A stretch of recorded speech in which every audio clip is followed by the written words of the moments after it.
Kuya?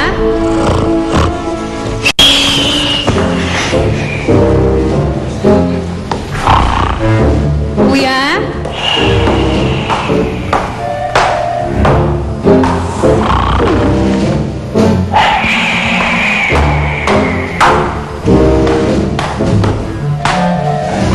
Hoy, kuya!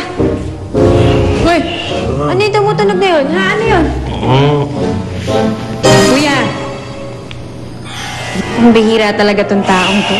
Lilindog na't lahat magkakadilubyo na, eh hindi ka pa rin magigising.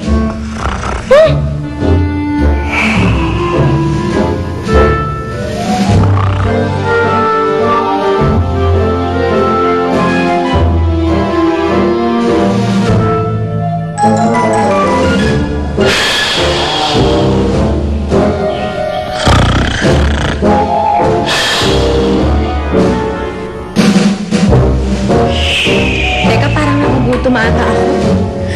Ano pa kayang pagkain ito sa kusina?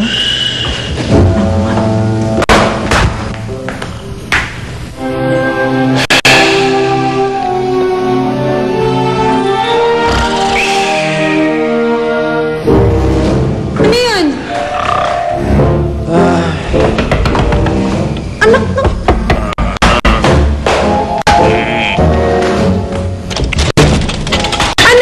This oras na ng gabi, nang-i-istorbo ka. Paano kailangan mo? Hinahanap ko kasi yung pusa ko eh. Baka napadaan dito. Hey! Grabe naman talaga itong taong to. Wala ko ba talaga kayo napansin? Kanina ko pa kasi hinahanap yung pusa ko eh. Baka napaligaw lang mo dito. Wala nga rito yung pusa mo, tsaka wala akong pakialam sa pusa mo. Wala nga rito. Di mo ba alam na natutulog na kami? Di mo ba ako nakikita? Nang-i-istorbo ka pa? Ha? Sige. Phoenix!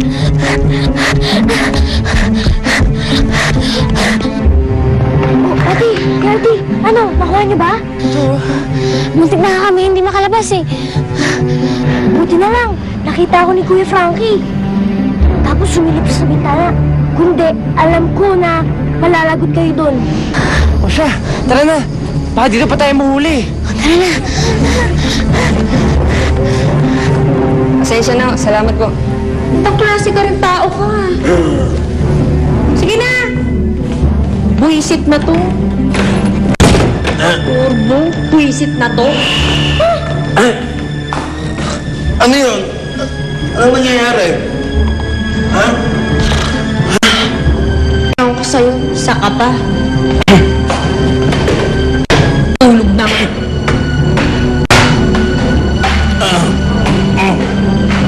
Ano pa ako? Ano bang inaalala mo? Ano ba sabi ng Calvin na yun? Mukhang hindi naman nakatulong eh. Tingnan mo yung sarili mo. Parang lalim na pa nun. Norbert, kung alam mo lang kung ano yung pinagdaanan ko kanina, mapapraning ka din eh. Ano ba nangyari kanina? Hinuli at dinala ko pa naman si Bantay dito. Teka. Nasaan ba si Bantay? Isa pa yung si Bantay. Isa pa yung sa dahilan kaya napapraning ako ngayon. Iniisip ko nga baka tama yung sinabi ni Calvin tungkol sa akin. Baka hindi mata ko yung problema, baka yung pag-iisip ko. Ano ba pinagsasabi mo?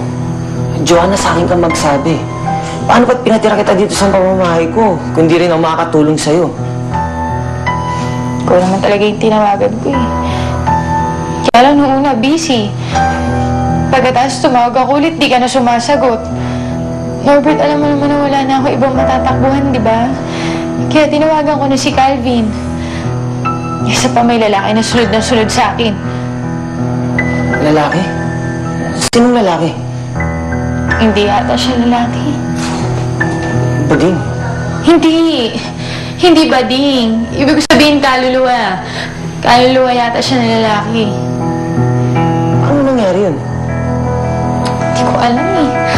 Alam mo itong si Aling Anisha? Kung kayo nang galing itong mga mata ko, may sa maligno yata yun. Aba, at the doctor is in na pala. Panalo ka talaga, Doc Bantay. Napakabuti mo sa kapwa.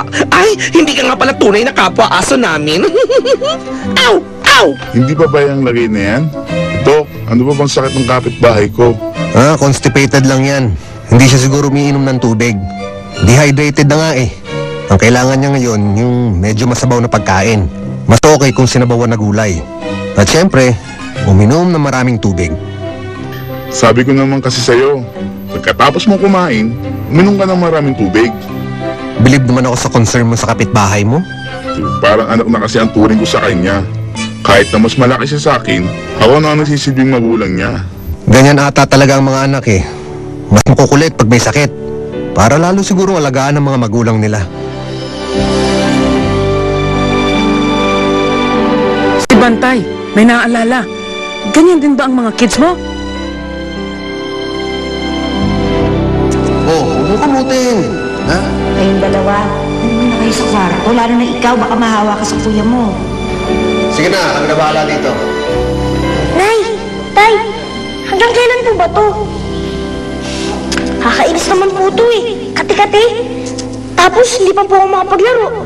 Tapos ngayon, hindi pa po sila pwede lumapit sa akin. Oo naman si kuya.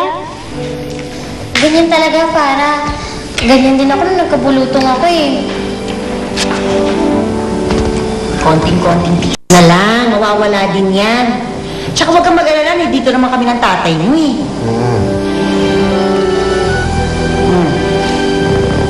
Eh, Nay? Pwede po bang dinala ako sa kwarto niyo matulog? Ano sa tatay mo?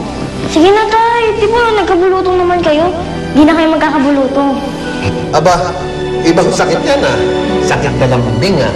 Ha? Ay naku, ikaw talaga, Junix, nung baby ka pa. Napakalambing mo na hanggang ngayon. Naglalambing ka pa rin, lalo pag may sakit. Nay! Mas malambing pa po sa akin? At sa akin? Pare-pareho kayong malalambing. Ha? Mana sa akin. Mana talaga sa'yo. Kumasama lang siya sa paglalambing nyo na yan. Sama ako dyan? Nay, Tay, paano naman po ako? Pag magaling ka na, sali ka na dito sa amin dito. Ito yun, ayan, parang ikaw na rin yan eh. Oh, ayan oh. Mga next week, pwede na.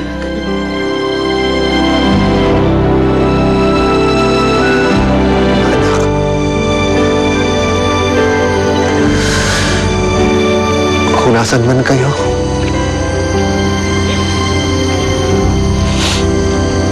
sana may nag-aalaga sa inyo.